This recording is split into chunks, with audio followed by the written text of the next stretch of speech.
kenapa duit tiba-tiba banyak dalam akaun? Lepas tu dia cakap lah, yelah sebab sale dah banyak kan.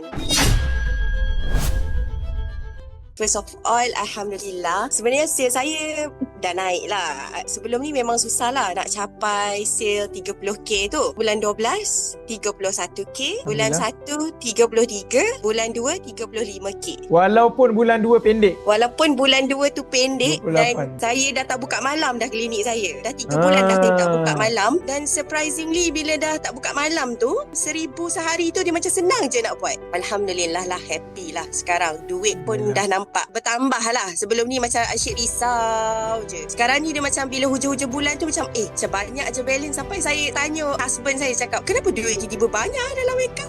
Macam tu. Masa dia cakap lah, yelah sebab sale dah banyak kan. Tahniah doktor, thank you so much for sharing. Thank you.